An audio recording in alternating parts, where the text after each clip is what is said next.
Okay, so the recording has started. And one final reminder, we do have a colleague, Alex, who's monitoring the chat today. So thank you for that, Alex. And with that, I'll hand it over to the Chief Technology Officer for the land acknowledgement. Thanks, Lawrence. Thanks very much, Alex. Truly appreciate that. Hello, everybody, and good afternoon. We acknowledge the land we are meeting on is the traditional territory of many nations, including the Mississaugas of the Credit, the Anishinaabe, the Chippewa, the Haudenosaunee, and the Wendat peoples, and is now home to many diverse First Nations, Inuit, and Métis. We also acknowledge that Toronto is covered by Treaty 13 with the Mississaugas of the Credit.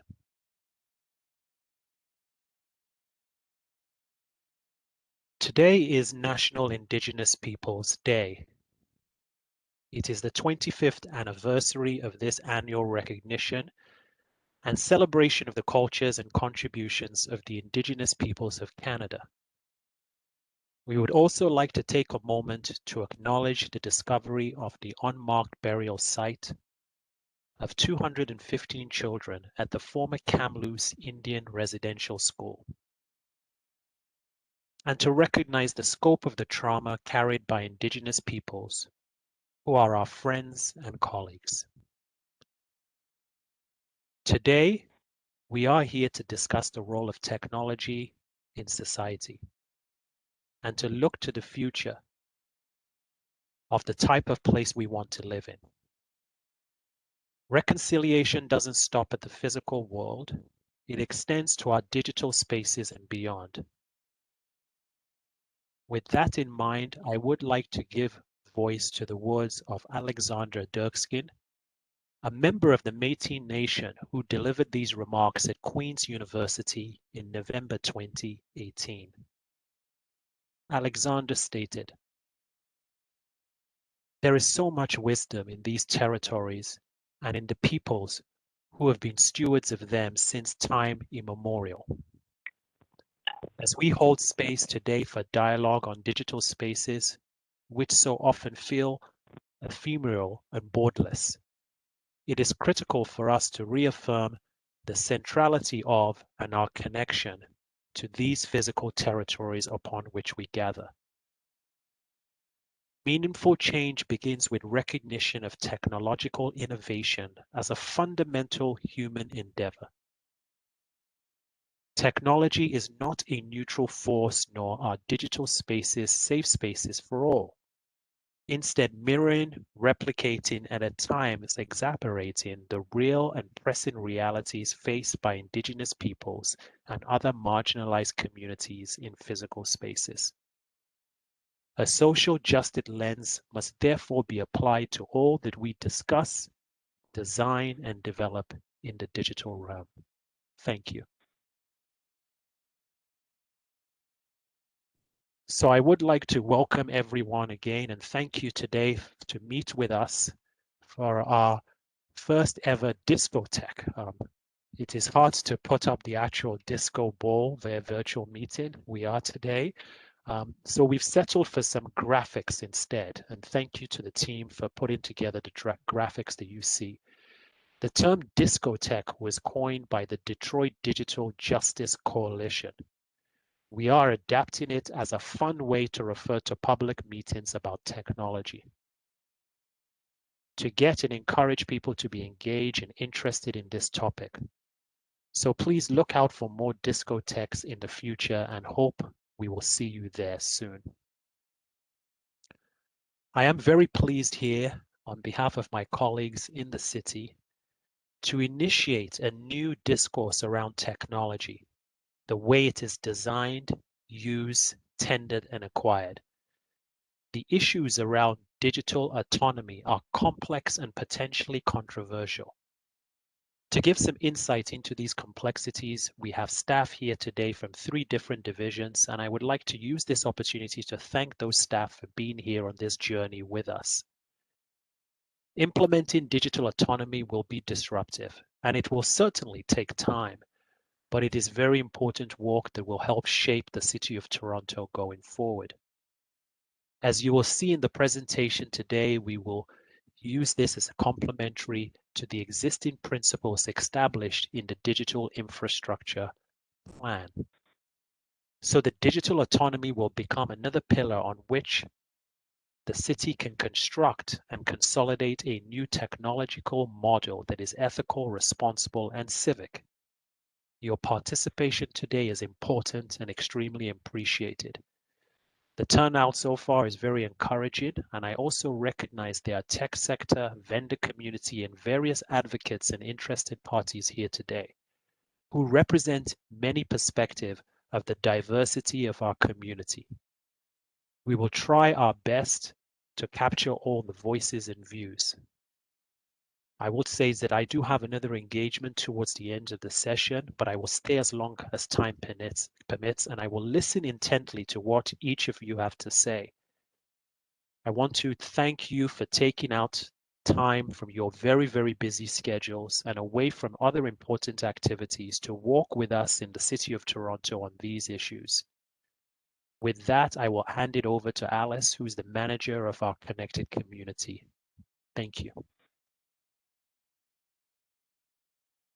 Thank you very much, Lawrence, and thank you everyone for attending this afternoon.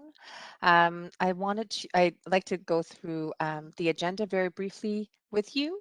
So we're in the first section. This is the welcomes, introductions, and agenda overview, and then we'll go right into a presentation with some polling questions for about 15 minutes. Then we will have a question and discussion period for another 15 minutes. Then we'll do our wrap up and some next steps as well. So again, this is thank you so much for spending part of your afternoon with us. Really grateful for your participation. There are some questions in the chat already. I wanted to just direct you to the Q&A box in the bottom right of your, if you're on a computer, if you're on a phone or a tablet, there should be a ... around the bottom, so you can click on that if you want to connect with us. We, as Lauren said, there are many different, voices and perspectives here, and we will try our best to answer as many questions as possible. But another reminder is that private information will not be shared during this session, so please do not share any private information. And of course, any questions that we don't have time to address today, we will have an online feedback form that will be available fairly soon and for 2 weeks, and that you can always reach us at digitalfeedback@toronto.ca. We'll be using Slido as our engagement tool today, and so I encourage you to open up another tab on your browser if you are on a tablet or a computer, or open up another browser on your phone to go to slido.com. We'll be sharing with you the event code, which is #DiscoTech. I will show you the slide very soon when that question comes up. And of course, you can use your phone, tablet, or smartphone to participate, and we'll be using that. Going forward for the remainder of the next hour and a half. So Alex has very helpfully put the link in the chat, so you can just click on that if you want to participate in the polling. We definitely want you to. And if you're calling in only and you don't have access to the internet right now, don't worry, we'll be sending out a survey after the event, and we'll make sure that we'll be able to hear from you and gather your thoughts. So I'll pause now. Okay, so there are a number of participants here. I see a question in the chat about you can't see the participants. We are going to do our best to make sure this meeting is as engaging and as engaging, as inclusive as possible. But due to the format of the meeting we've set up today, you may not be able to see everyone and chat with each other. You'll be able to, though, ask questions of the panel. So thank you very much for your patience with that. So a little bit about how the Digital Infrastructure Plan came about.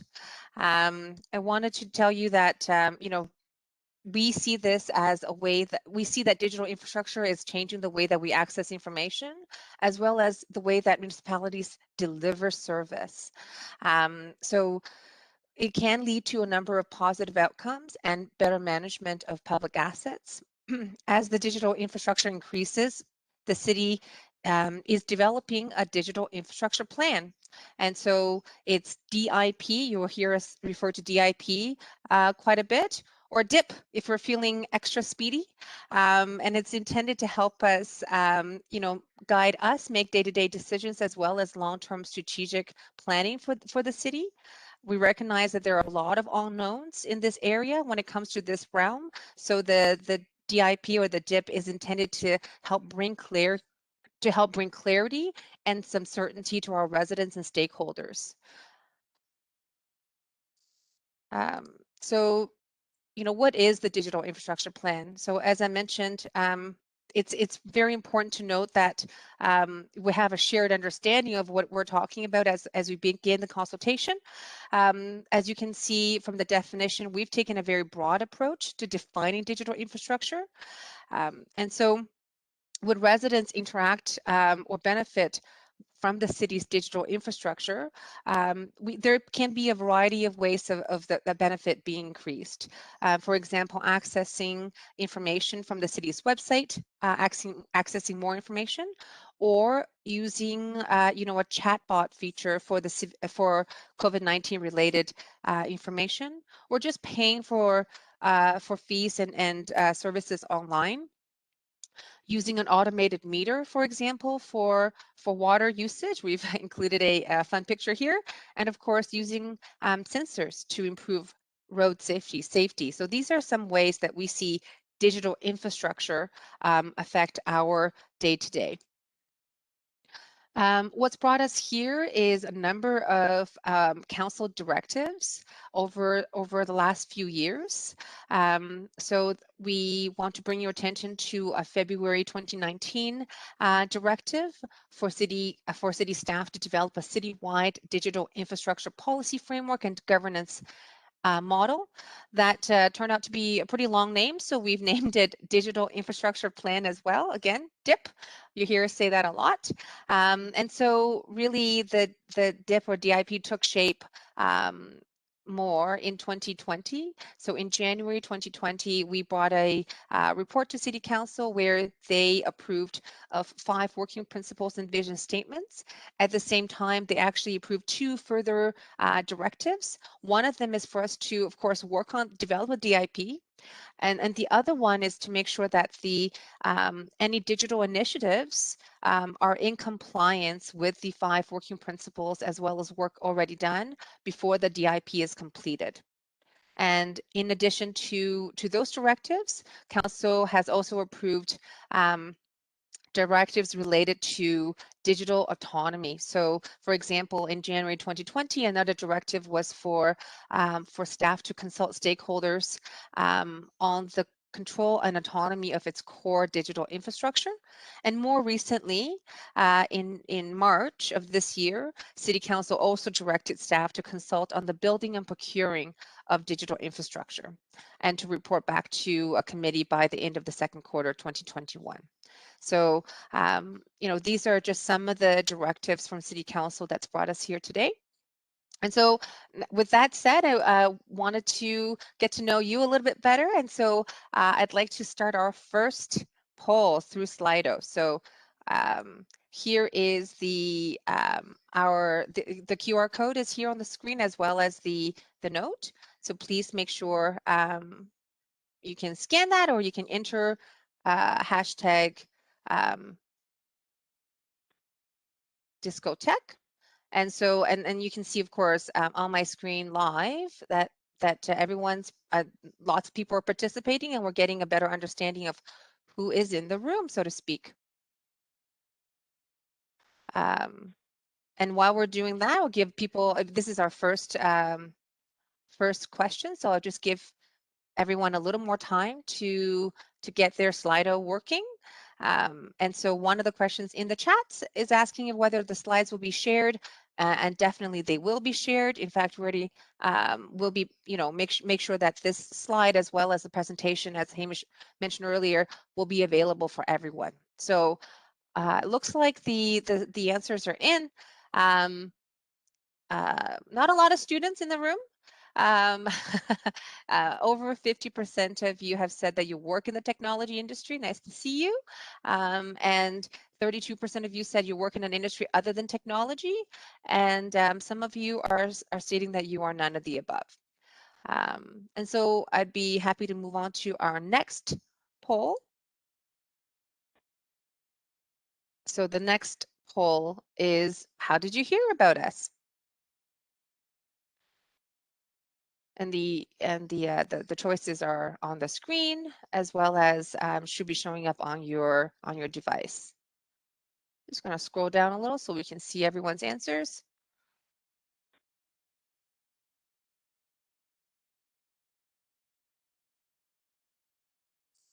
And if you're having trouble using the tool, please let us know in the chat.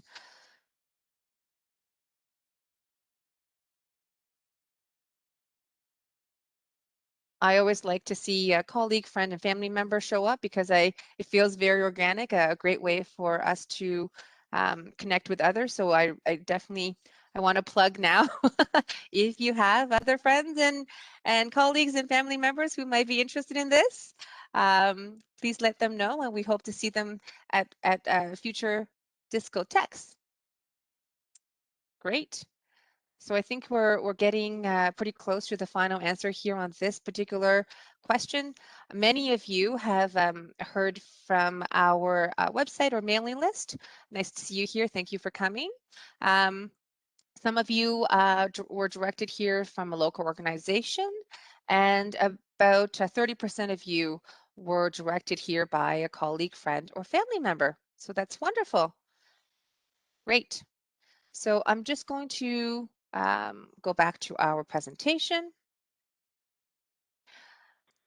And I'm going to continue the presentation now that we know each other a little bit better, who's in the room, to really talk a little bit more about, go back to my favorite topic, the digital infrastructure plan. So again, just to give you an overview of what it is, it's what you're seeing on the screen, and really it's being developed as a tool to enhance transparency, accountability, and consistency of city decision making around digital infrastructure. In a tangible sense, outside of these 5 principles that City Council adopted, we're working on the plan, right? So we're bringing you here together today so we can work on the plan so that it's a product that we can all stand behind, that includes the public voice. So part of the process is to develop the plan in a way that ensures that the content is valid and current. Part of that is asking you these questions so that you can make us aware of different issues, as well as making them accessible. And as we encounter policy gaps, that they are addressed and integrated into the plan as soon as possible. And finally, a key component of developing any plan is to establish that governing and governance model, so that we can be responsive to the complexities of decision making in the digital realm. So it's not a one and done for this plan. We want to make sure that it continues to work in a resilient way. So we've talked a lot about the 5 principles, and so here they are. These principles were approved by City Council again in 2020 in January, and they are working principles, which means that we are still in the process of studying them, socializing them like we are today, and examining them. So with that in mind, the principles themselves become part of the scope of the content that we want to discuss with you today and give you feedback on today. So if you want to know about the principles, about some of the use cases, etc., you can always visit our webpage. I know that over half of you were already directed through the webpage, so it gives me a pretty good idea that you're familiar with the topic already. So that's wonderful to see. And so the plan is taking shape now. So this page is just to give you a visualization of how conceptually the plan is organized. So as you can see, we have each principle as the main organization element of the document. So that each principle will have its own chapter, and then we'll be drawing on the themes embedded within each principle with a vision statement, as you know, and then to expand on that content through themes and descriptive text as well as policy statements. And so these policy statements will provide more specific guidance on how the vision and the principle will be achieved. And so you can see that these policy statements carry a lot of importance, and that they will form sort of the bulk of our concentration of these DiscoTechs and public consultation, as well as specific stakeholder consultation. And I'll get into that a little bit in more detail shortly. So one thing I want to just point out is, you know, we're talking about a plan, the digital infrastructure plan. And sometimes people think about other plans like the official plan. We've used that analogy a lot. The official plan is how the city is building its physical city. And this DIP is how we're building our digital city. But if you look at, if you follow along with us on this journey so far, you can see that, you know, this is not a plan that is it doesn't have that geospatial layer.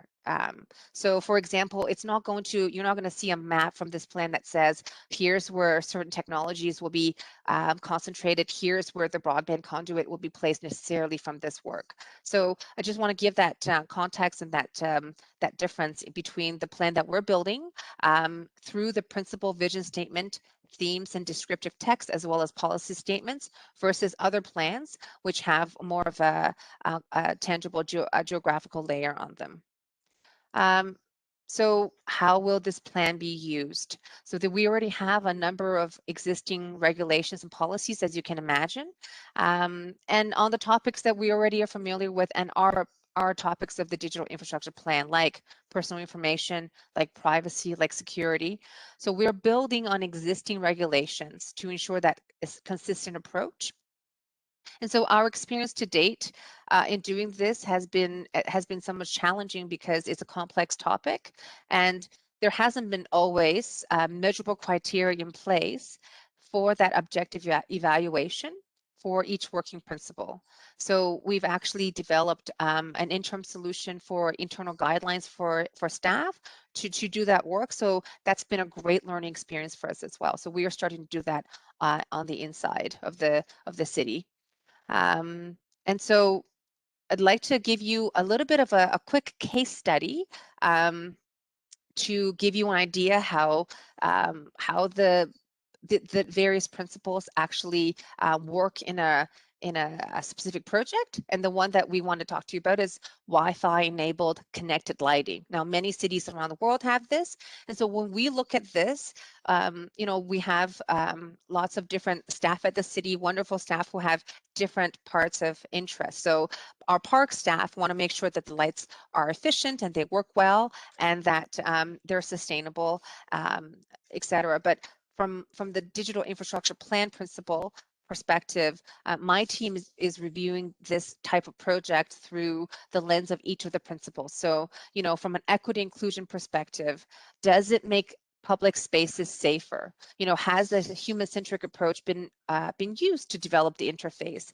And is it inclusive? Can it be used in a way that is as inclusive as possible so that everyone can use the devices and the lighting? And so another example would be from a social, environmental, and economic benefits perspective. Are we selecting technology on criteria like lowest energy use? And are we using vendors from a diverse supplier list? So this is just give you an example of how we apply this particular to specific projects, the principles of the digital infrastructure plan. And so I'd like to just hand it over now to my colleague Wahida in our purchasing materials division, and she can talk a little bit about procurement process overview. Over to you. Thank you, Alice. So good afternoon, everyone. The City's Purchasing and Materials Management Division, known as PMMD, I was happy to be here today and engage with you all on the city's digital infrastructure plan, as we understand the key way in which the city can drive the DIP is through procurement. So just to provide an overview and some context, the city's purchasing division is one of the largest purchasers in the public sector. In 2020 alone, we awarded contracts worth $2.2 billion across key divisions such as construction, facilities management, and IT. So overall, the city's procurement processes are fair, open, and transparent, and we continue to look for opportunities to improve. Some of the examples of how our current processes are fair, open, and transparent are any suppliers wishing to market their product or service outside an active procurement process must do so by registering with the city's lobbyist registrar office to ensure there is no preferential treatment. To avoid unfair advantage, suppliers who are involved in developing the solicitation, such as our technical specifications or evaluation criteria, cannot bid on a solicitation. Further, all interested suppliers have equal access and opportunity to submit bids through the city's online procurement system, which is SAP Ariba, and this is free to register for. Evaluations are conducted in a structured manner based on clear criteria outlined in the solicitation. And after a contract has been awarded, unsuccessful suppliers have the opportunity to request a debrief to receive feedback on why they were not selected. Next slide. Thank you. So the purpose of this slide is to briefly describe the key solicitation methods the city uses to go out to market. The first one being a request for proposal, or RFP, is used when the city has identified a procurement need, but how it will be achieved is unknown, therefore allowing suppliers to propose solutions to us. The city also issues a request for quotation, we call it an RFQ, for goods and services which it is certain about, knows the quantity and quality of the product or service, and is looking to procure it. We also issue a request for tender, also known as an RFP, which is very similar to an RFQ, but it is specifically issued for construction projects. The city also issues requests for supplier qualifications to gather supplier information with the intention of creating a pre-qualified list of suppliers for future procurements. And lastly, the city issues a negotiated RFP, which is very similar to an RFP, but it allows for negotiations between the city and the supplier. And RFPs are frequently used to conduct procurements for technology, and therefore, in the interest of time and relevance for this consultation, I will hand it over to my colleague, Michelle, to walk us through the high-level process for how the city conducts an nRFP. Thanks, Michelle. Over to you. Thanks, Wahida. Good afternoon, everyone. I'll just take a few minutes quickly to walk you through at a high level the nRFP lifecycle process flow. So this is one of the strategic sourcing vehicles we typically use for larger procurements, and we have used these across the categories that Wahida alluded to earlier: construction, technology, facilities management. So at a very high level, we kick off by developing the actual nRFP document. So that process involves PMMD working with the client as well as other cross-functional groups such as legal services to draft and finalize what that package will look like before it goes out to the market. There are times where the city may make a decision to actually onboard a third-party fairness monitor, and we'll actually use that particular external resource to really oversee the process as we move through to make sure that everything from a fairness standpoint is ticked and tied and fairness is not being compromised. Once the actual nRFP is drafted and finalized, we'll then post it in Ariba.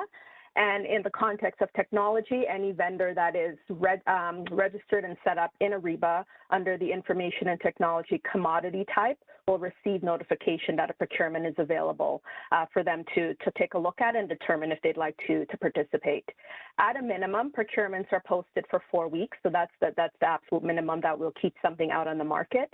But it is important to note that depending on the scope, complexity, as well as the number of requirements that are within a solicitation, it could be posted for a longer period of time. So it could be anywhere between 4, maybe perhaps even up to 8 weeks.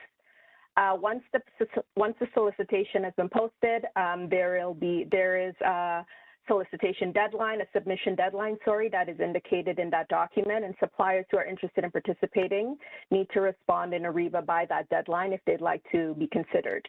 The evaluation process is outlined in the document, and PMMD begins that process for each submission that is received. So the first stage is always a review and a validation of a stage that we call mandatory submission and technical requirements. So these are the must-haves that the city is looking for from any potential supplier that we're looking to see what they can and can't provide. So if any supplier is deemed non-compliant for a mandatory submission or technical requirement, the city will allow a rectification period and will send out a rectification notice so that they can address those deficiencies.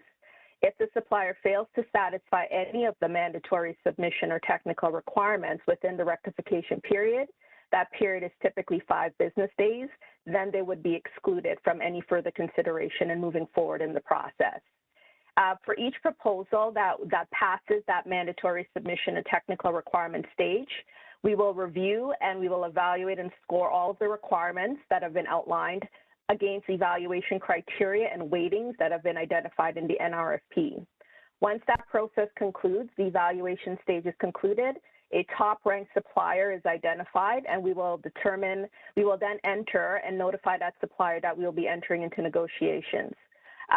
If it is determined that while we are going through the negotiation process with the top-ranked vendor, if it is determined that we cannot conclude negotiations successfully, we can choose to terminate negotiations with the top-ranked supplier and move to the second-ranked vendor, or alternatively, depending on the scenario, the city may choose to just abort the nRFP process, but that's a last resort. Once we've concluded negotiations, hopefully successfully concluded negotiations, we will then report and we will draft a report in order to obtain approval. And that approval may be required from committee, it could be from city council. What really drives where we need the approval from is the contract value and the term of the contract. So depending on those two things, it will determine who we go to for approval. Once we receive approval to successfully award the contract, the city will notify the vendor, and then we will move forward with actually executing the agreement in DocuSign. As a last point here, it's important to note that there's no, within the nRFP process, there is no legally binding relationship created with the supplier and the city until we have executed a written agreement. So I hope that this gives a little bit of flavor and context for the negotiated request for proposal process, and I'll hand it back over to you, Alice. Great, thank you so much. That's great information to have, and thank you very much to Wahida as well. So I will be handing over to my colleague Hamish in a moment, but not before we do one more poll together. A bit of a moment of truth for us, I think. So we'd like to know if you have understanding of why we're developing the DIP. I'm feeling speedy. So far, wow, this is good. I hope not just one person answering so far. Oh, well, okay, that's okay.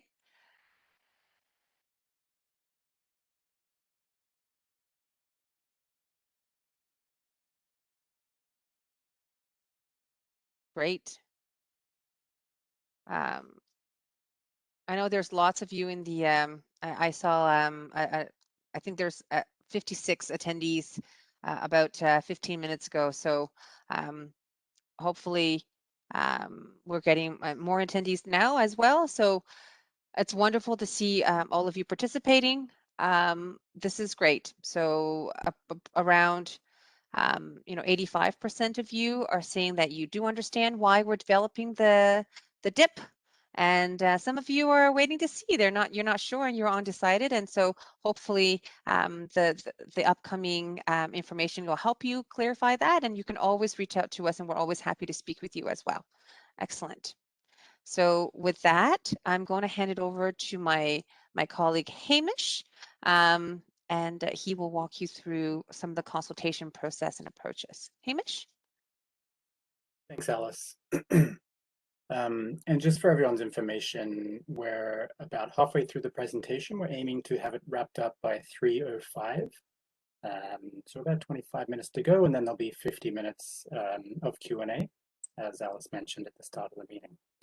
Okay, so just a couple of slides to let you know about the consultation approach and process.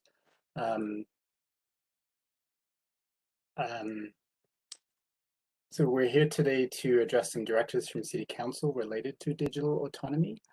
In the remainder of the presentation, we're going to provide you with more information about the consultation process itself, our understanding of what we think digital autonomy is from a local government perspective, and we're also presenting you with our approach in terms of the relationship of digital autonomy to the DIP and how it should be implemented going forward.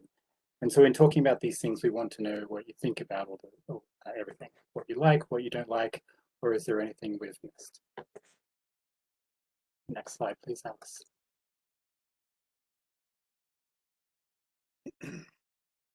So that process is shown on this slide. Essentially, the meeting being today up at the top on June 21st.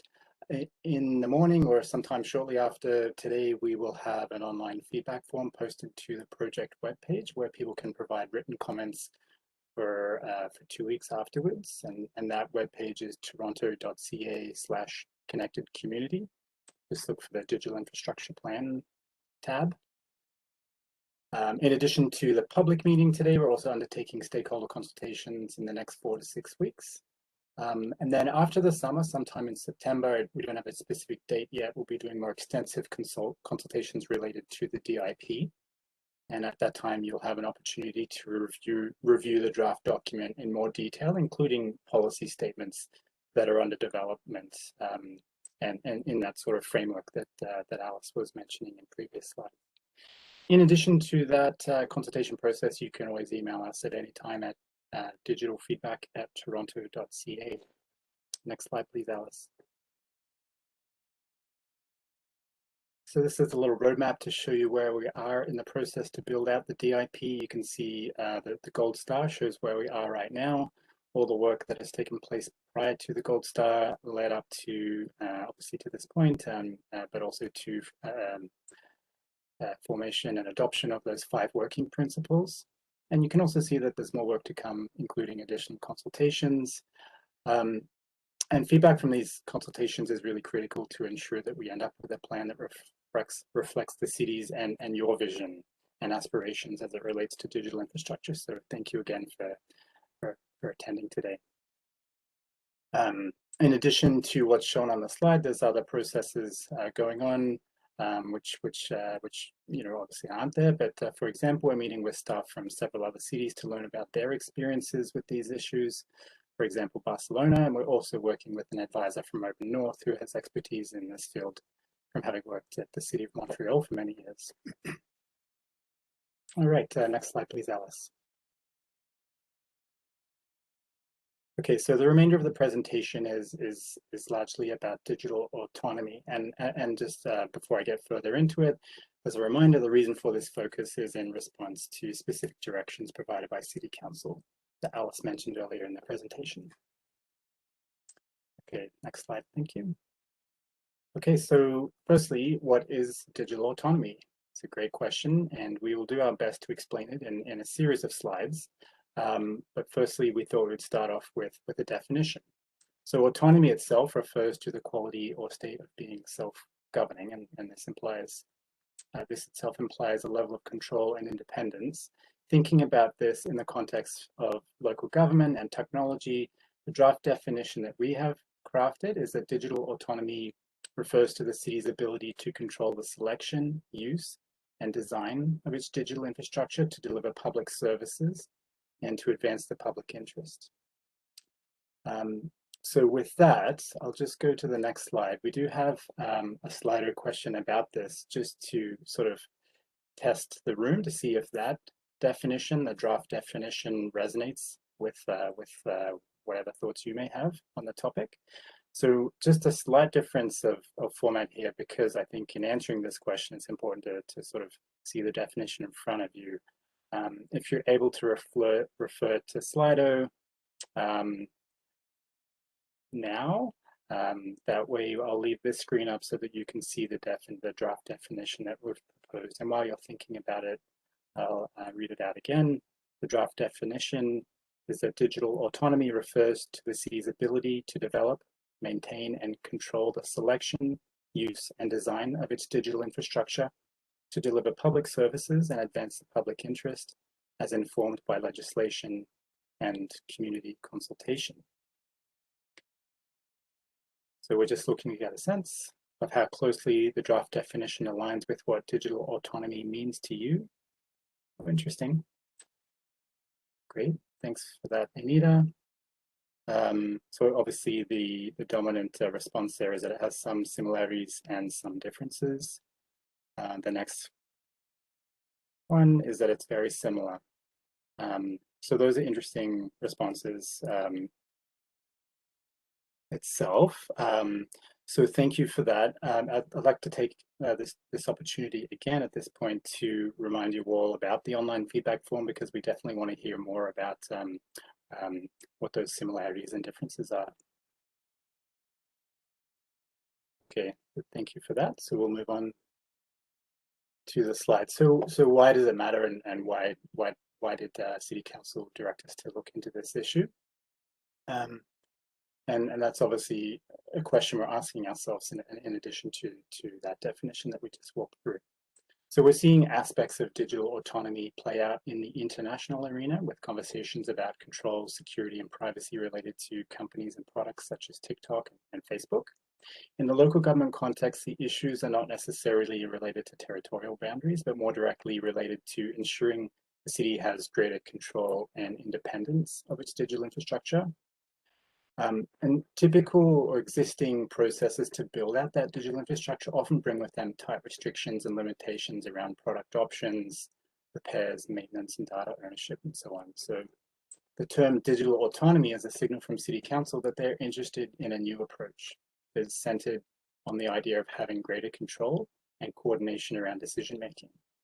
Combined with a focus on the public interest, this means that we want to ensure the city has full control or public control around the process to build out its digital infrastructure. And so how we are approaching it, next slide, please.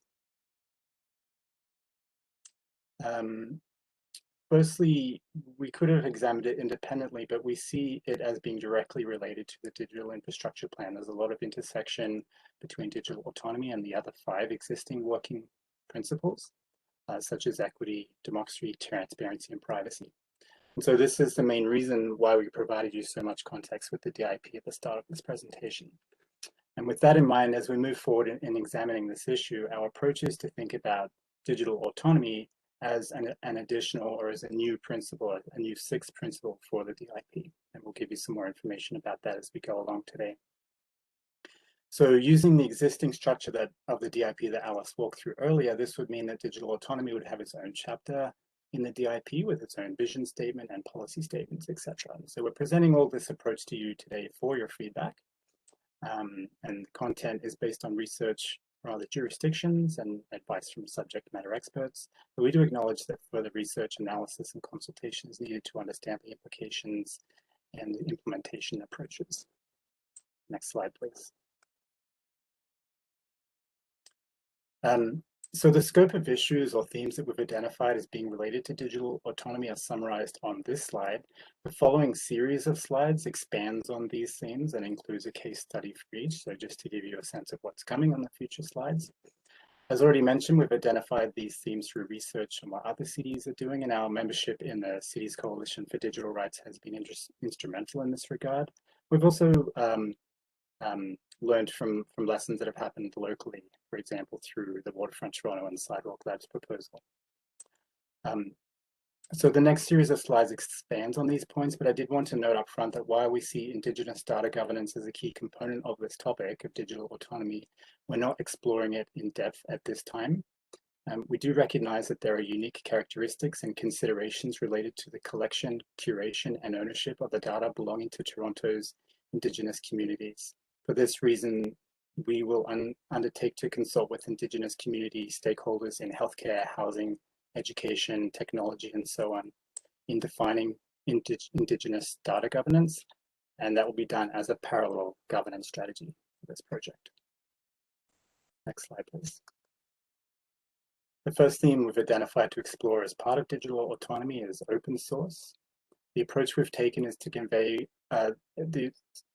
the approach we've taken, just to sort of orient yourselves to these slides, is to convey what we're thinking about at the top of the table in the what's under consideration box, And then we explain what this means and then show how this is related to digital autonomy at the bottom of the slide. So for open source, software licenses can generally be separated into two categories: closed source licenses and open source licenses. Traditionally, the city works with closed source or proprietary software. This type of software uses copyright law to keep source codes in the hands of the rights holder and exerts control over the end user, such as the city, as to how the software can be used. Conversely, an open source license uses copyright law to make source codes public and provides everyone the right to use, modify, and share it. So we see great value and opportunity in this approach, but we also recognize that there's likely to be occasions where closed source will continue to be the most balanced option. So as a case study, just to quickly walk you through an example of where open source has been used, we thought this was a good example from the city of Montreal, where a free app was developed under their open source procurement strategy. The app targets the problem of snow removal operations being impeded by parked vehicles on city streets, so that residents who had the app could see where the clearances were taking place ahead of time. And the benefits of that are obviously for the city, it makes their operations more efficient, and for the resident, it's significantly more convenient to remove your car rather than have it towed. And the app uses open city data to notify residents of plowing operations in the areas that the user would select. So that's the case study for open source. The next theme we're looking at is open standards. So open standards are common rules that allow any user to create compatible and consistent products, processes, and services. Using open standards increases interoperability and could help the city to save time and money by reusing things that are already available. Could increase interoperability, as already mentioned, and it could help avoid vendor lock-in and monopoly situations. Open standards are important for interoperability and compatibility between the city's digital infrastructure, including data sets, both in the city and between the city and external systems. So just to give you a quick example of a case study where open standards have been used. Next slide, please, Alice.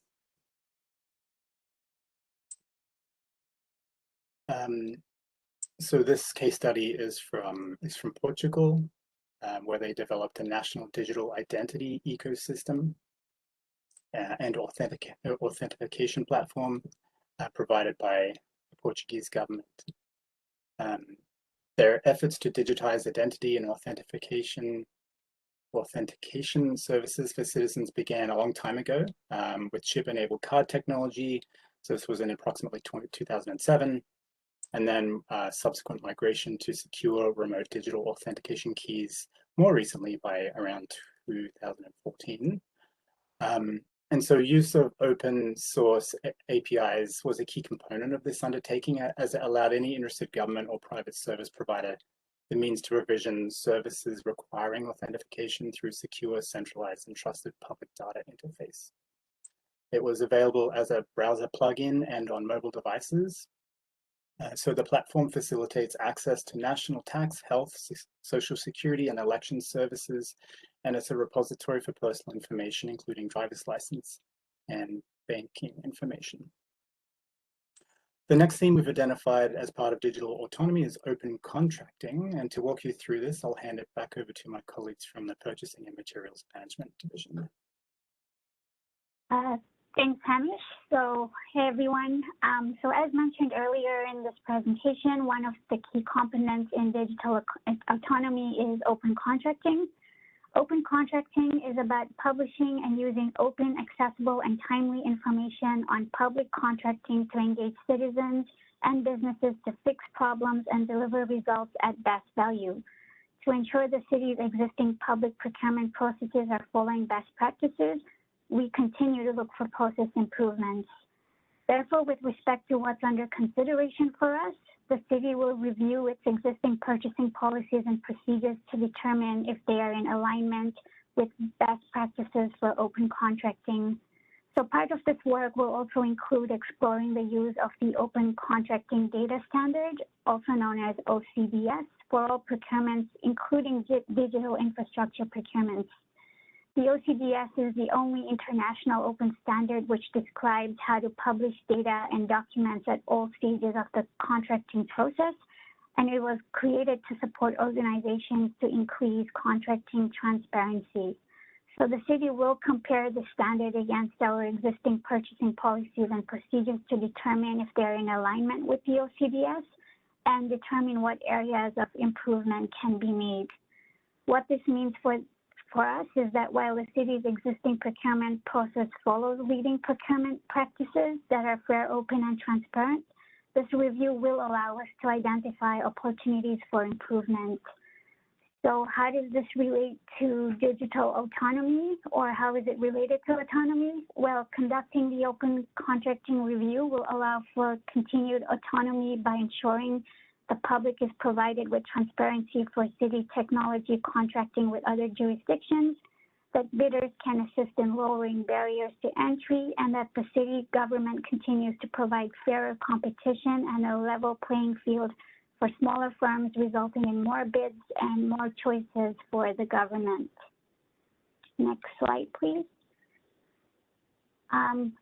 So for the open contracting case study, the city will compare existing purchasing policies and procedures with guidelines from the Open North and best practices with other relevant research organizations as may be relevant. A preliminary review of the city's procurement processes has shown to date that our policies and procedures are in alignment with Open North guidelines. So, for example, the first Open North guideline requires fairness for all suppliers to submit bids. The city meets this by ensuring its procurement processes policy has a non-discrimination section to ensure no supplier receives preferential treatment. Another one is the Open North guideline also requires that suppliers have no contribution to drafting solicitations. The city meets this through its purchasing bylaw, which has a conflict of interest or unfair advantage section that aligns with this requirement, ensuring this is prohibited. Open North also requires calls to be published for free. The city meets this by ensuring our procurement processes policy aligns with this requirement, by ensuring that competitive procurements are available to suppliers through SAP Ariba, which is free to sign up for. Another key Open North guideline is to ensure all awarded contracts are published. The city's procurement processes policy aligns with this requirement by publicly posting all awarded contracts online. And last but not least, Open North recommendations also suggest having a dispute resolution process. The city's procurement process meets this by ensuring that we align with this through including a pre and post-award bid dispute process that is available to all suppliers. So I will end by saying that as we continue to conduct a more comprehensive review, we will consider opportunities for process improvement. Thank you, and we look forward to further engaging with you all on this. Back to Hamish. Thanks, Wahida. Great. So just a couple more slides to wrap up before we move into the Q&A session. So two last themes to walk through, the second to last being data residency in Canada. So data residency refers to the physical or geographical location of an organization's digital information while at rest and while it's in transit. The basic excuse me, basic concept of this theme is that digital information collected as part of a digital infrastructure solution is the intellectual property of the city and its residents and should be secured in Canada by default unless suitable provisions for its transfer have been met. While it's not possible to entirely secure the transmission of data, a combination of Canada-only cloud solutions, robust data encryption, and strict provisions for secure access will set the city on a solid footing to determine what types of data may be transferred and stored outside of Canada. Some Canadian provinces already have a requirement for data residency by public institutions, so British Columbia and Nova Scotia, for example, so there's already some precedent for this approach. And so we'll just actually on the next slide walk you through one of those examples with British Columbia. Next slide, please.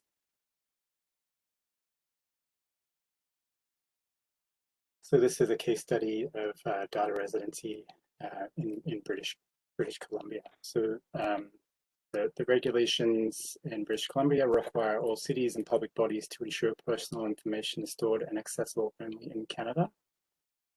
And between 2012 and 2019, the province monitored and advised on the adoption of cloud computing in the public sector, specifically in education, and issued a number of bulletins cautioning that any procurement and use of cloud platforms must adhere to the data residency provisions of the Freedom of Information and Protection of Privacy Act, HIPAA.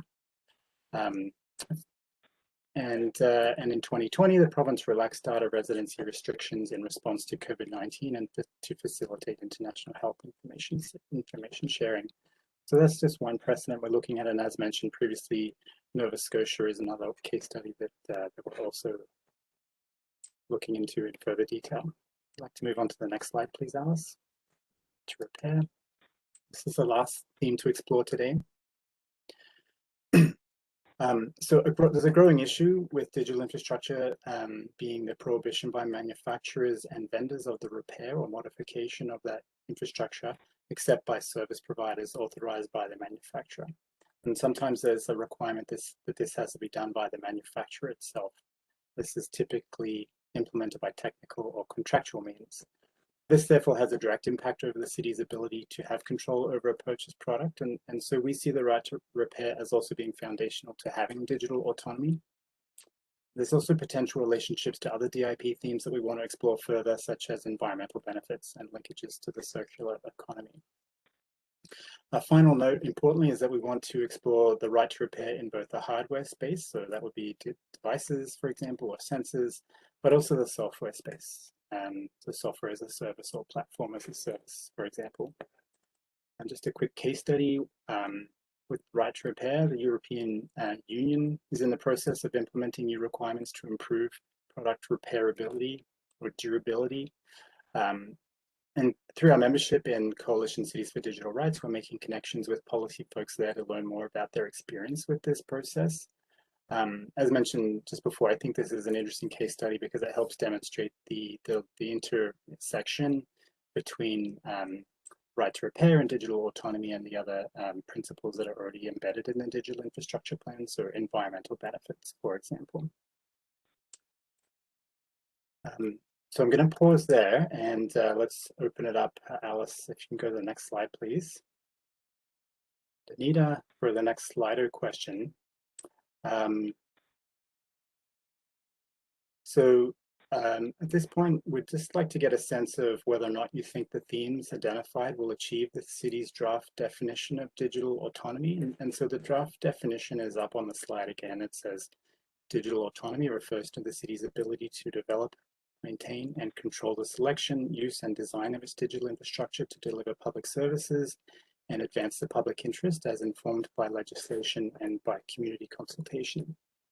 And so the themes that we identified, just to quickly go through those again, are open source, open standards, open contracting, data residency in Canada, and the final one was right to repair. We're looking to get a sense from you if you think those themes will help us achieve or help the city achieve the draft definition of digital autonomy.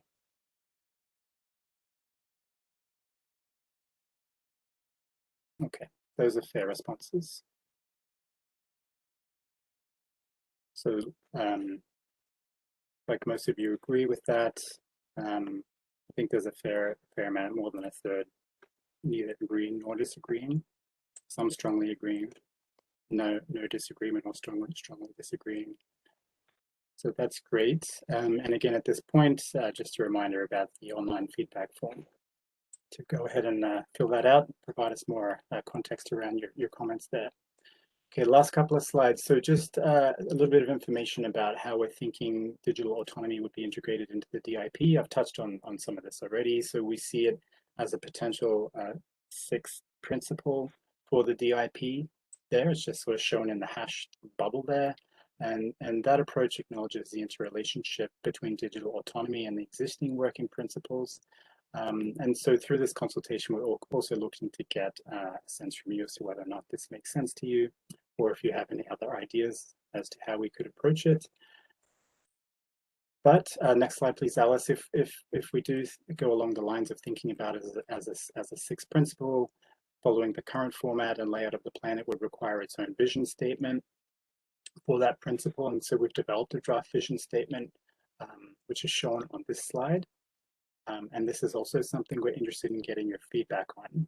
So it says the city will maintain control in the selection, use, and design of its core digital infrastructure so that it can act with autonomy and in a self-determined manner within the digital realm. And I just want to note I misspoke there and said core digital infrastructure. That we're just talking about all digital infrastructure. I don't mean to confuse things there. That was just a misspoke. So on the next slide, we're going to pop back over to Slido to get your sense about that, specifically asking about the draft vision statement. Does it accurately reflect the direction you think the city should be heading? So on this slide is the draft vision statement. And again, we're looking to get a sense from you if you think it reflects the direction that you want to see Toronto heading in with respect to digital autonomy.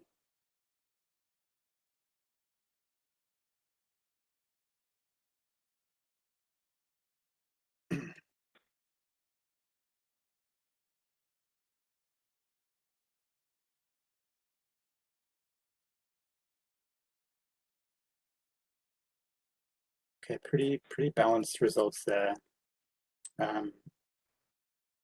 Some strongly agree, some agree, about a third are undecided, and about a third disagree. Again, we really want to find out more about your thoughts on this. So particularly those that are in disagreement, perhaps it'll come out through the Q&A, but if it doesn't, direct you again to that online feedback form. Okay, I'm just going to wrap up the last couple of slides. Next slide, please, Alice. In terms of how we're thinking about implementing digital autonomy, we recognize that most of the issues we just described represent a significant divergence from the traditional approach to building out digital infrastructure. And it also represents significant changes to the way in which industry is used to developing and supplying technology.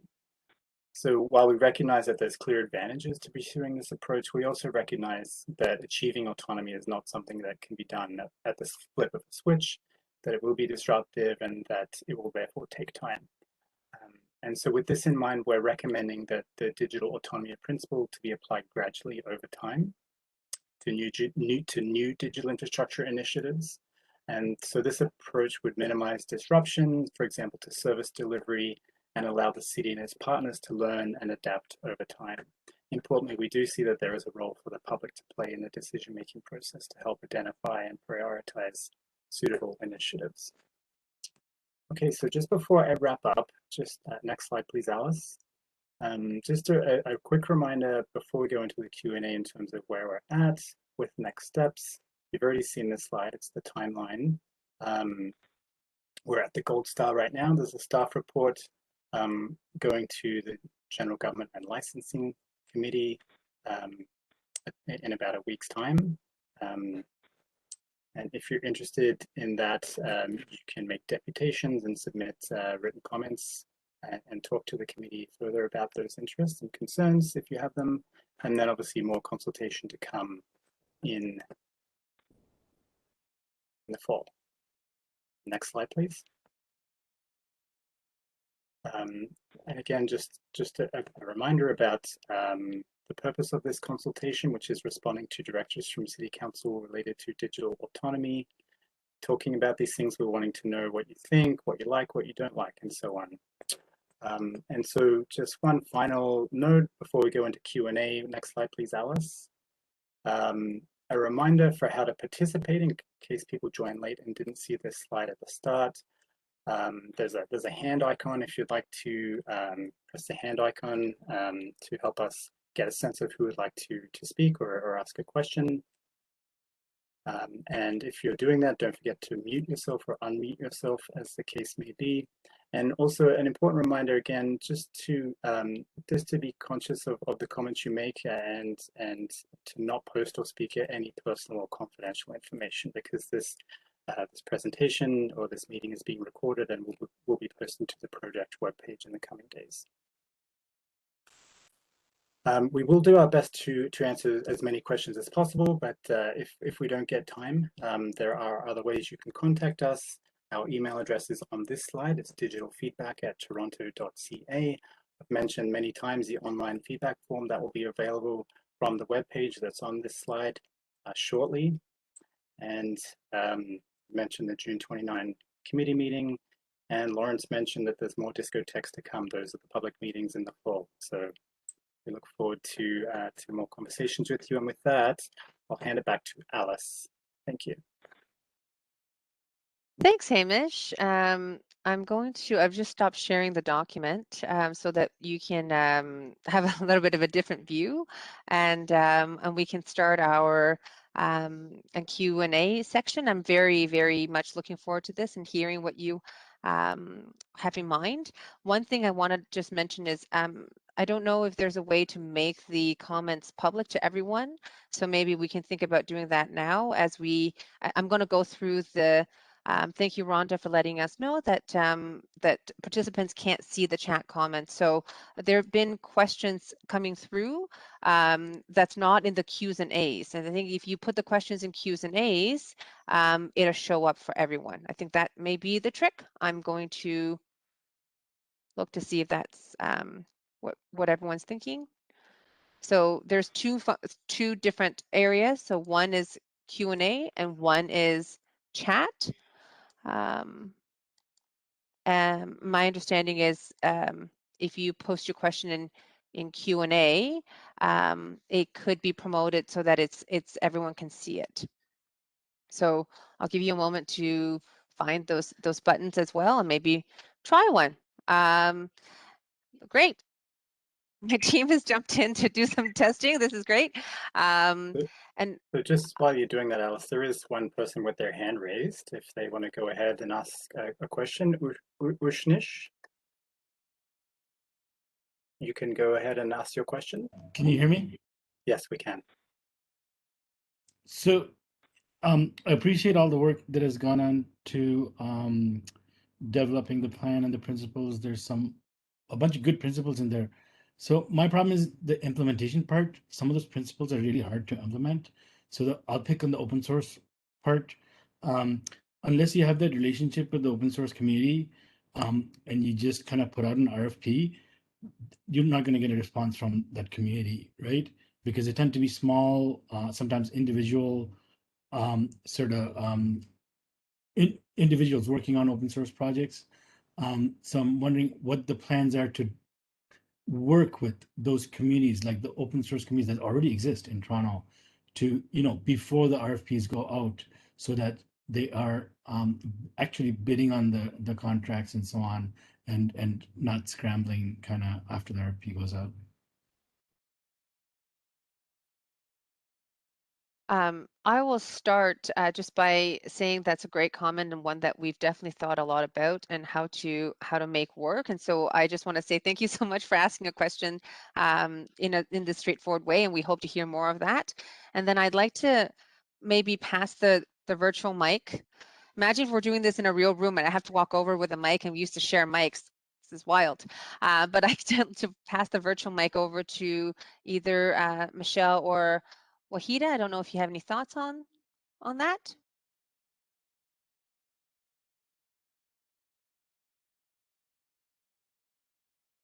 Yeah, it's a very valid question. I think it's definitely something, there are several things related to the DIP implementation that we've talked about internally, and this is one of them. So it's something that we'll have to take away for sure. As we move forward, I mean, Hamish has said this, it's going to definitely be a gradual transition, right, to what we're discussing today and how these principles will be embedded essentially into procurement as we move forward. So it's definitely a takeaway, something we have to think about because it like you said, it's not every vendor that's going to be, able to participate in some of those cases. So the city will, I think the short answer will be we'll have to do it on a procurement by procurement basis to see where things make the most sense. But it is something we're contemplating, and I guess we also look forward to any suggestions you may have for us in terms of things we may need to consider with that particular principle as we move forward.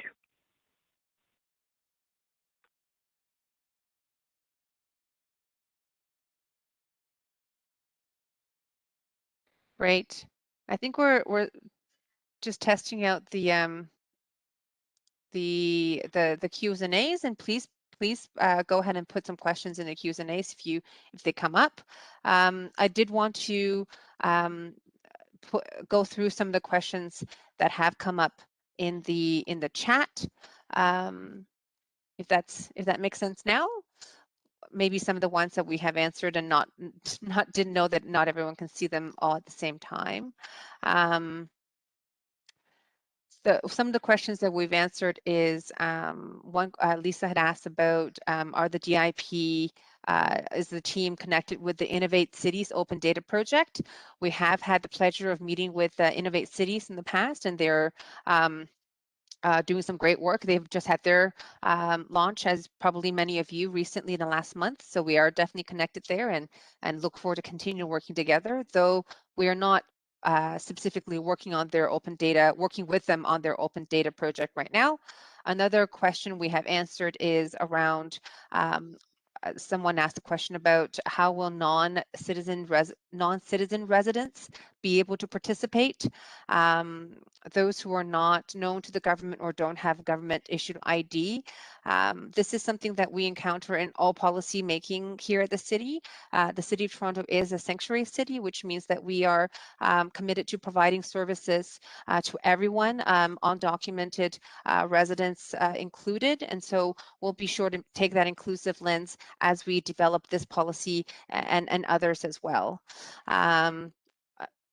I think another question that was answered in the chat earlier, it was, are there documents from the previous DIP consultation that we conducted in 2019 and 2020? And the answer is yes, we have a number of documents published, including the exact public consultation, playbooks, etc. Those documents are on our website.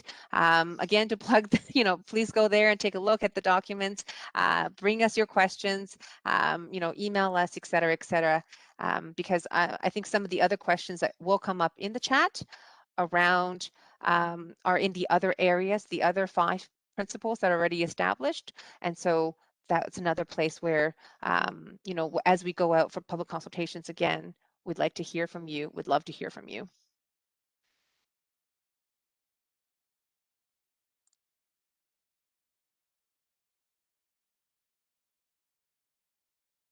Alice, I'm noticing there's a call-in user with their hand raised. And just a reminder for those folks that have raised their hand and had their question answered, if they can remember to lower their hand, that would be helpful. So the call-in user, you can go ahead and ask your question, please.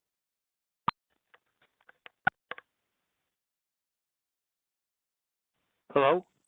Hi there.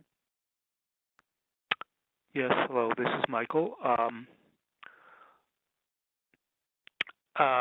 just want to mention the way some of the wording is represented in terms of the definitions and principles. The overall definition of digital infrastructure should have digital automation added to it. Right now, it seems to be sort of concentrating on communication, which is a kind of more passive activity of computers, whereas the active activity is automation, which I think has far greater active implications. So digital definitely should mention automation and not just be limited to communications, especially as we go into the future where there is a lot of automation being considered and definitely needs to be looked at even more so than communication. So if the list of types of digital infrastructure mentioned in the definition would include digital automation, and in the principles, the main one is the one that refers to benefits, should also say social, economic, and environmental, whatever those words are, benefits and avoidance of harm, because the important thing is that this should be a real technology impact assessment process. And I mean, the minutes from the last CAG, or I think it was 2 meetings ago, did refer to, you know, the need to have some sort of process whereby technology can be rejected. But right now, there doesn't seem to be any evaluation of that in the principles. If we just talk about benefits, it makes it sound like we're just looking for ways to make things look good, whereas a real objective technology assessment process would include benefits and harms in the assessment, and then that would lead to decisions that could be made. So this is really important because of the fact that there are sort of a significant number of serious problems, economic problems, technology being not so controllable. I mean, we're talking about autonomy here, but it's not just autonomy between the cities and the companies that make technology. It's also autonomy between people and technology. And I think that we have to worry about the technology being more autonomous and people not having any control in the future. So these things have to be part of the assessment process. So the principal needs to say benefits and avoidance of harm to be actually useful as an assessment process going into the future. Great, thank you for that, Michael. Those are great comments, and we've noted those down.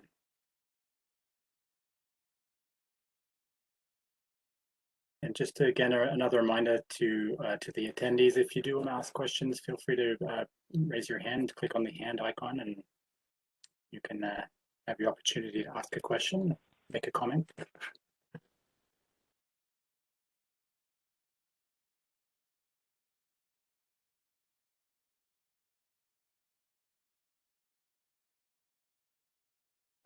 So I'd like to go. Please let me know if there are any hands up. I can't see all the different buttons at the same time. One of the questions that's come through is, you know, all technology infrastructure plans require inventory of existing systems or current state. Is there an inventory of software available applications or an algorithm register?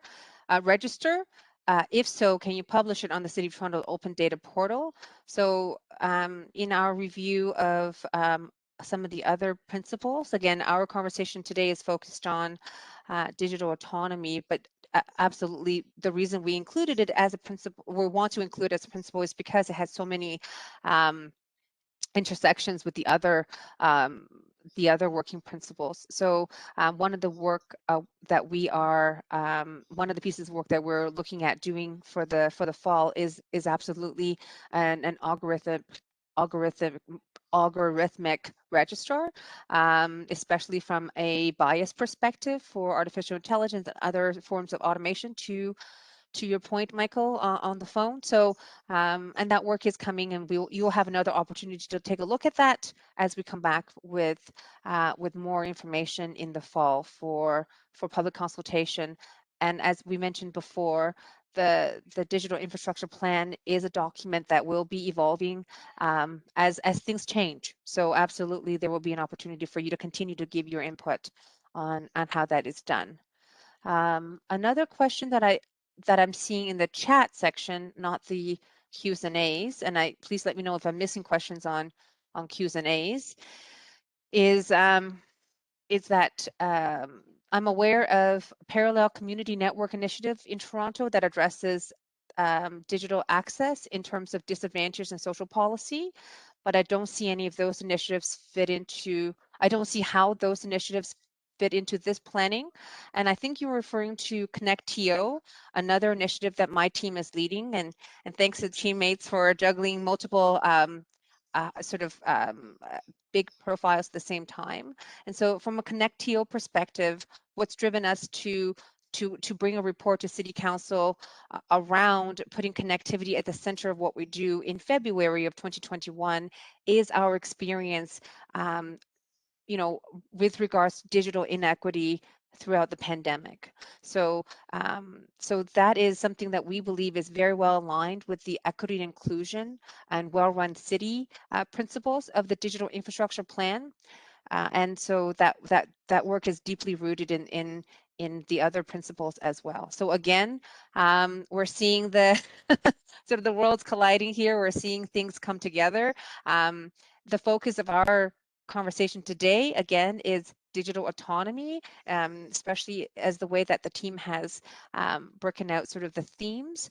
But absolutely, we see the ConnectTO program, which aims to leverage public assets for more affordable high-speed internet for our underserved communities, as well as embedding connectivity as in the center of the work that we do as we build new parks, as we, as we are developing affordable housing, as well as the social policies that go around it. That work is definitely part that's aligned with the, in our belief, with the digital infrastructure plan, and very well aligned with other principles. Another question here, again in the chat, not in the Q's and A's, is great session. The principles are extremely admirable. The way that the digital autonomy is described is likely going to cost the city billions of dollars as paid by taxpayers. What is the city's first step project that will be implemented, and what is the projected cost? I mean, I think the team can speak to this a bit more, but as mentioned before, we are looking at balancing these principles at including well-run city, which is a principle that ensures that our technological digital infrastructure development is it provides value for our residents. And so I don't have an answer to our first step project, and we're definitely looking to balance the different interests and not looking to cost taxpayers billions of dollars in that way. So I think cost the taxpayers is a specific way of phrasing that question. So I thank you for those comments. Just a quick add on to that, Alice. We, like, at this point, we do acknowledge we're early stages. We're looking to identify what's in the scope so that we can then kind of dive deeper into looking at implications.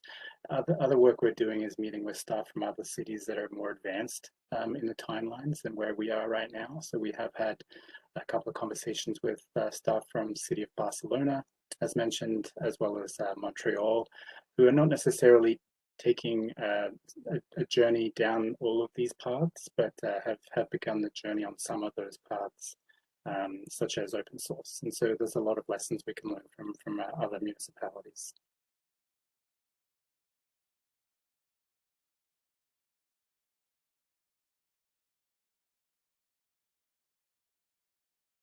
Okay, so we have a question in the Q&A.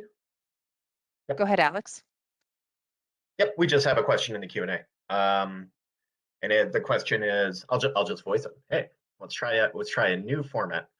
Do the provisions prevent suppliers contributing to drafting of a procurement?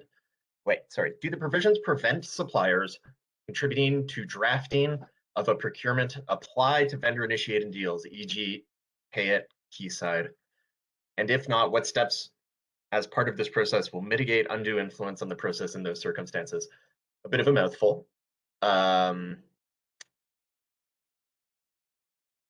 Is the question clear to others? Or I'm sure we can ask the submitter to clarify that. It could just be me. We can try to answer it, and then if it doesn't answer the question, perhaps we can go to the submitter, because it's an important question, I think, to make clear. I think the question is aimed at proposals that are not put out by the city. I think this is what the question is saying. Hey, when their proposals come to you in a different way, what is your plan to mitigate undue influence? And so perhaps my colleagues, maybe Michelle is in a better position to answer that question, or Wahida? Sure. Yeah, I'll take a stab at it. So it's Michelle here. So there is, what we covered earlier in the presentation was about that no vendor, no supplier is involved in the drafting or is allowed to be in the drafting of a procurement. that we're actively working on or planning to put out to the market, right? So that is something that is done internal to the city. As it pertains to, I'll speak to the Swiss Challenge because that's something we've recently done with the Pay It proposal that came in. What I would say there is that there may be a perception that Pay It somehow assisted with the drafting of that procurement, but that is not in actuality what happened. So there was an unsolicited proposal that was submitted to the Toronto office of the partnership, and that's the standard process. And then the team looked at, you know, the value. Is it something that the city would need to do? You know, is it something that is aligned with essentially our roadmap and what we're doing in technology? And it was determined that there was value in us pursuing this opportunity. So when we embarked on actually drafting the RFP, because it was an unsolicited proposal, we had to use that as the genesis and as the basis for, you know, what are we looking for? What is the solution that we're trying to implement, et cetera? So that unsolicited proposal was used internally with a core group of people that was defined from the client side, from PMMD, from legal, et cetera. And on that procurement, we actually did have a fairness monitor to draft the actual requirements. So the Pay It unsolicited proposal was used as a baseline, but we also enhanced upon that. There were things that that initial unsolicited proposal did not account for, that we talked to technology services, we talked to the CISO's office, we talked to our SIMS group to figure out what additional things were important to the city as part of this solution. And that's how that actual nRFP was drafted before it was put out onto the market. So I hope that answers your question. So we always try to ensure, as part of fairness for all vendors, that there isn't bias in the actual process when we put out a solicitation, so everyone gets a full shake. But in a situation like with the Pay It proposal, it was something that was issued to the city. It wasn't something where the city took the first step in going out. So we did assess it, is what I'm trying to say. We did assess the proposal, but we also enriched and refined that RFP document to include other things beyond what the unsolicited proposal contained before it was issued. So we're always looking to ensure that we're not putting someone at a disadvantage when we're putting out a procurement to the market. Wahida, I'm not sure if there's anything you wanted to add there. No, that's great. Thank you, Michelle. I wonder if the question asker can let us know if we've answered the question or hit the mark.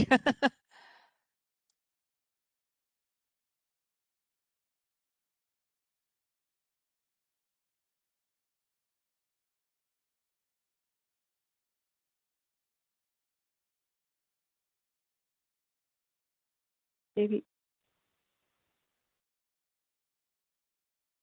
Silence. Does silence mean we did an okay job there, perhaps? Maybe, but you're you're always welcome to let us know if yeah, in case you're trying to figure out how to use this interface like we sometimes are. Thank you. There is oh, you can't unmute. Oh, can we allow the question asker to unmute, please? Yes. I'm seeing two. Okay, I've got two hands raised. I'll try this person. Ushnish. Oh.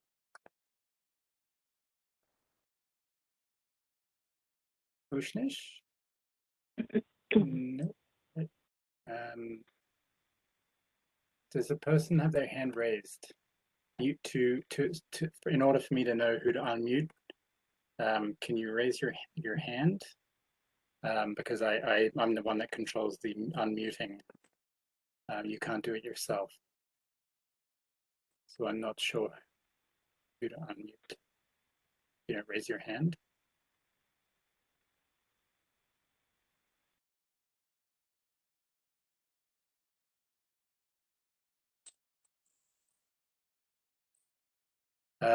Brenda, sorry, bear with me, sorry people.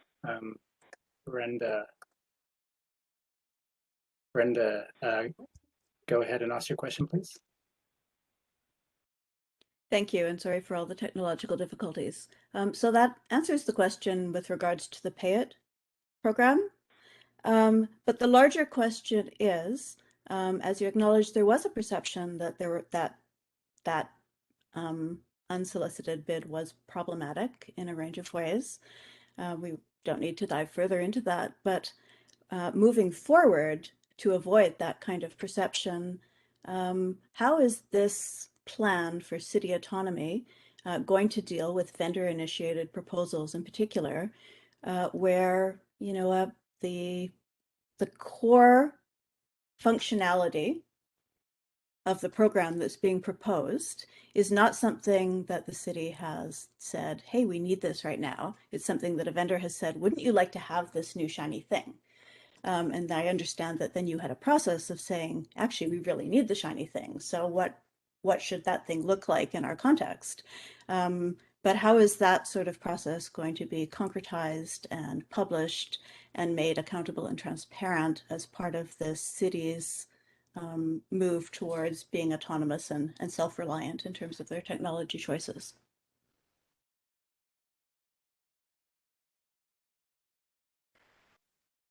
So I'll take a crack at this. So I think there are a few things layered in that question. So as far as I'm aware, the only avenue or means for someone to provide an unsolicited proposal today is to the Toronto office of the partnership, like I said earlier, and then we really just take that under advisement, right? So we work with the divisions, and we also work with a larger group of cross-functional divisions to figure out, is this something that we really even want to pursue? And we do not embark on pursuing it without being granted approval by council.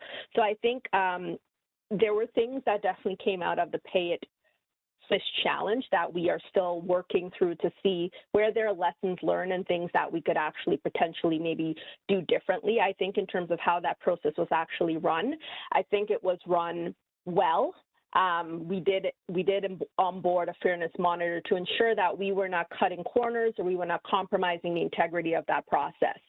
And that ultimately what we were going out to market for was something that the city needed, that the residents would actually be able to leverage and use, that there was value in doing it, and it wasn't just because Pay It wanted to get into the Canadian market. So I think that as it pertains to the unsolicited proposal, we're going to continue to refine and look at, as it pertains to bigger procurements, which this Pay It one was considered a big procurement, to see, is that an avenue that we want to continue to use for bigger procurements, or is it something that should be for, does the size of the procurement matter? So that's something as a takeaway that we're looking at, and we'll work with the Toronto office of the partnership. But as it pertains to what we're speaking about today for digital autonomy, I think what we're talking about applies to regardless of if it's an unsolicited proposal or if it's something that the city is actively choosing to go out to market with. These principles would apply across the board. So there will be no delineation between, is it something that the city initiated versus a vendor initiated, whether, in terms of applying these actual DIP principles across technology procurement. So I think that's the best answer I could give to your question, and hopefully it answers.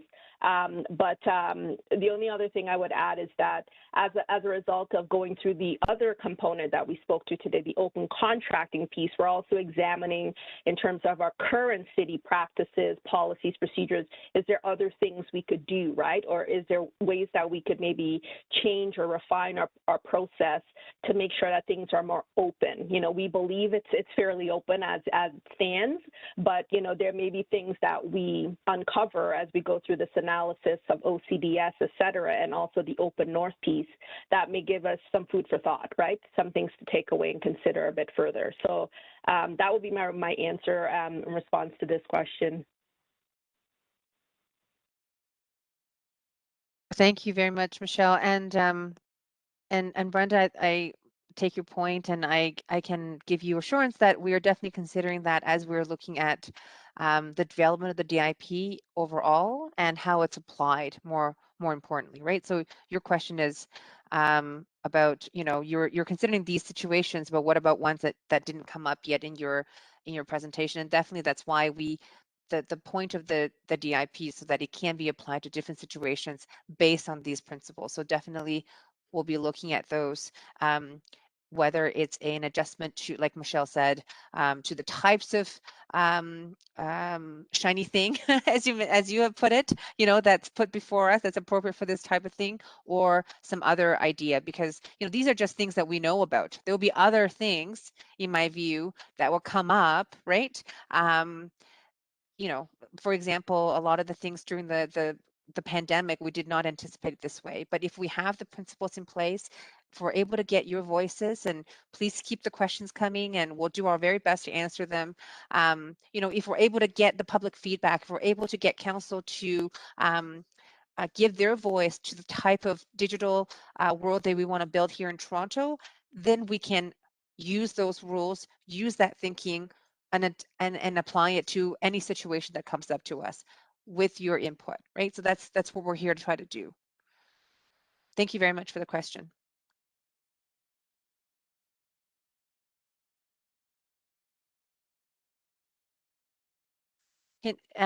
So maybe team, can you see anything else in the chats or in the questions I may have missed? So there's no hands raised, but you know, we're here until 4, so you've got us here. If you want to ask any questions, feel free to raise your hands or put them in the chat again for the Q&A.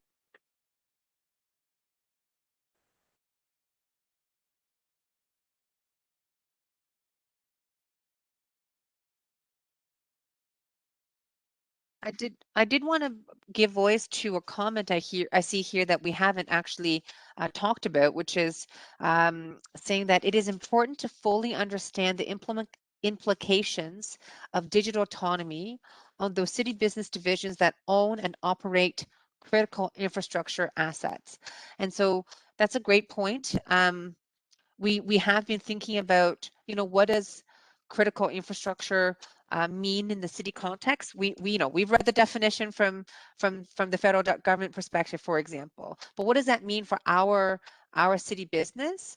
And what does it mean? Because, you know, someone else earlier in the chat, I believe, also talked about sort of the friction between the different business areas, right? For example. So that's something that we definitely want to test this principle against as we develop the policies, so that it's not necessarily one size fits all, that we can use it and adapt it to perhaps critical infrastructure assets require a different set of rules, or you know, a different evaluation of the same set of rules. That's something we're definitely thinking about as well. So thank you very much for that question. Great, we do have a hand raised from Ushnish. Just one moment, please, and I'll unmute you. Okay, go ahead and ask your question. Hi.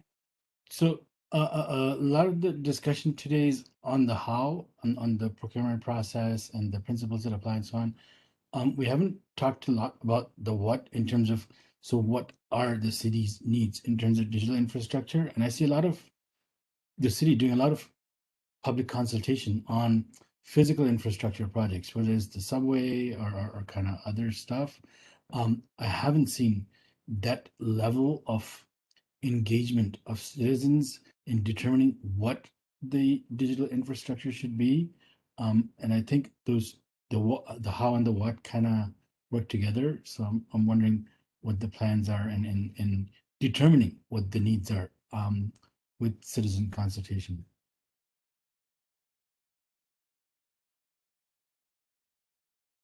I can start with an answer now. Let's jump in. So firstly, great question, Ushnish. And I think the question really goes to the heart of one or more of the principles in the DIP. One that comes to mind is around transparency and democracy, which implies that there is a need for the city to include citizens in the decision-making process, and at the same time, there's a need for citizens and residents to understand how decisions are made, and that includes decisions around digital infrastructure.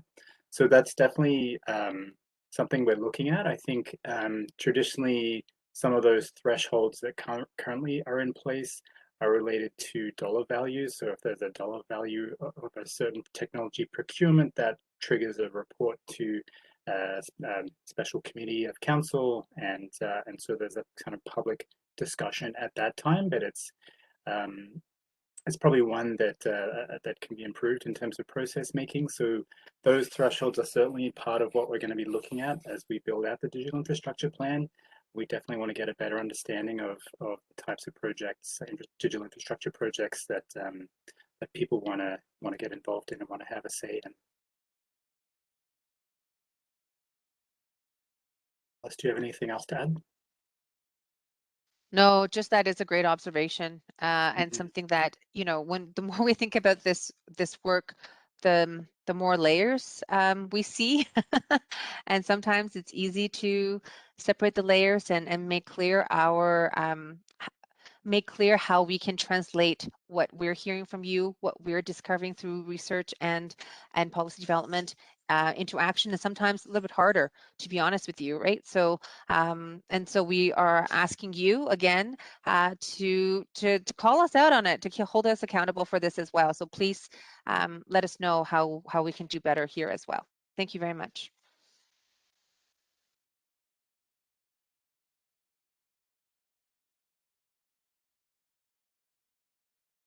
So I'm going to read out a question that says, to what degree is digital autonomy an emerging issue in other Toronto municipalities? Sorry, in other, sorry about that, that's a Freudian slip. There are other cities in Canada, I know, in other Canadian municipalities, and how does it, and does it come into conflict with national policy to view telecommunications and connectivity as market-based? You know, as I mentioned before, the ConnectTO file is an initiative that is very close to my team. We're leading that work as well, you know, in partnership with other divisions, of course. We do almost all of this work in partnership, and like the great people you see as before you today. And we have had a number of conversations at different levels with other Canadian municipalities and regions. So I can tell you that one of the things that we are trying to advocate for is by forming a sort of a coast-to-coast big cities table under the leadership of our city manager and deputy city manager. And we know that table has been in place for about a year now, where we are sort of we've been also having great conversations with the federal government on this, as well as our own provincial counterparts. The point of the purpose of those tables is to come to a common understanding of some of the issues. We may not address the issues the same way, but we are working on building a common narrative, and then to advocate for a stronger municipal voice, especially in some of the telecommunications realm, because we're talking about digital infrastructure. So you know, the whole facilities-based competition conversation comes up often in these tables, and I don't want to take up all the time talking about that, but the answer is yes, we're considering how we can best position municipalities to give more voice to our residents and businesses, and definitely from a federal perspective, and happy to chat more about that. If you want to email us or fill out a questionnaire, please do so. Thank you.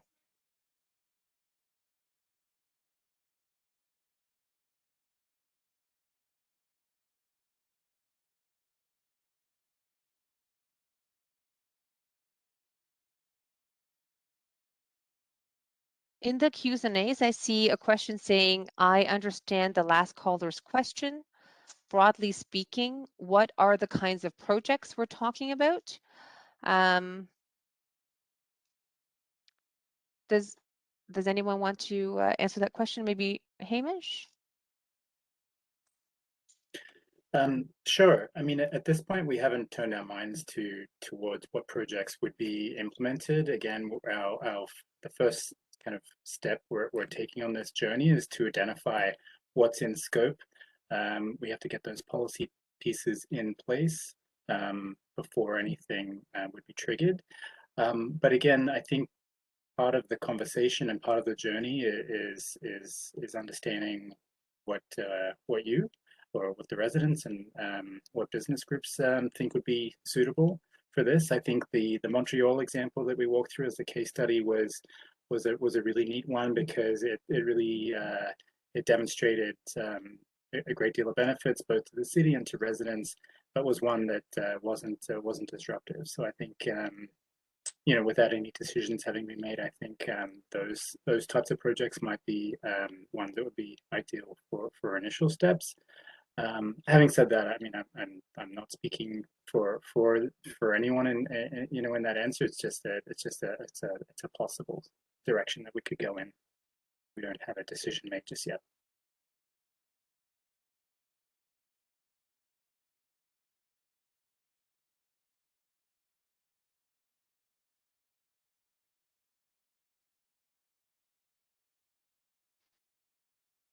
Okay.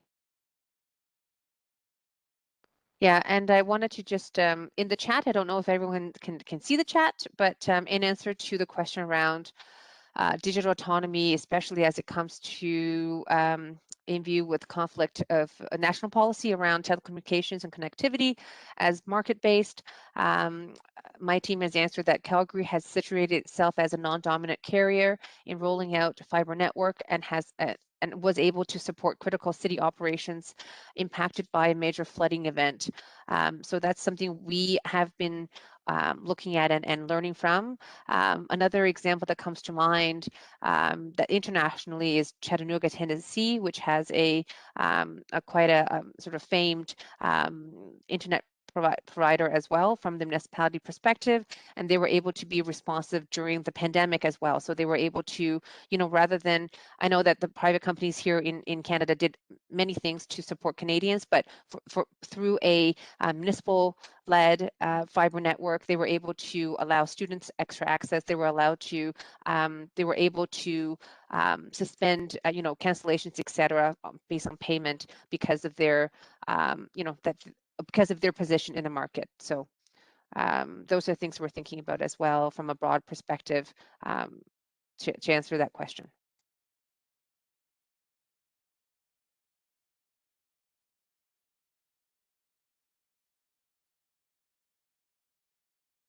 Just keeping an eye on the time, Alice. Oh, sorry, Alice. Just keeping an eye on the time. We've got about maybe time for one or two more questions before we go into the next steps. Sure. Yeah, absolutely. And so another, there's a very fair comment to say it's hard to see how we're doing it if we don't really understand what we're doing, and that's definitely true and something that we're trying to make clear through sessions like today's session. There's another comment in the Q&As that speak to it will be important to determine the accepted InfoSec standards to inform digital autonomy, and it gives examples for some standards that will reasonably inform digital autonomy. And so we've taken note of those as well, and we will definitely review them in more detail. So thank you very much for that comment. And that was, and I appreciate Hamish giving me that cue. I sometimes need that to stop talking. So I will, I'll share the screen again. And just to give a reminder for everyone on our next steps. So we've been plugging this a lot today. We're really counting on your participation on the online feedback form. If you have more comments to give us, we're of course going to take what you've said today to inform our work. But if you have the time and are able to complete the online feedback form, which you will be able to find at toronto.ca/connectedcommunity, we would really appreciate it. I also wanted to bring your attention to the June 29th General Government and Licensing Committee meeting. It's a standing committee here at the city, and so we have a report that should be public in the next few days, and the report is around the consultation about digital autonomy. And so if you this is another great place to make your voice heard, so please there'll be information on this as soon as the agenda is public. You'll be able to also sign up as a speaker or give your deputation by writing to this committee on this issue. And as we mentioned earlier, we're very excited about communicating with you. We're really excited about hearing from you through more DiscoTechs. So maybe, hopefully we'll be able to do more and more in the fall as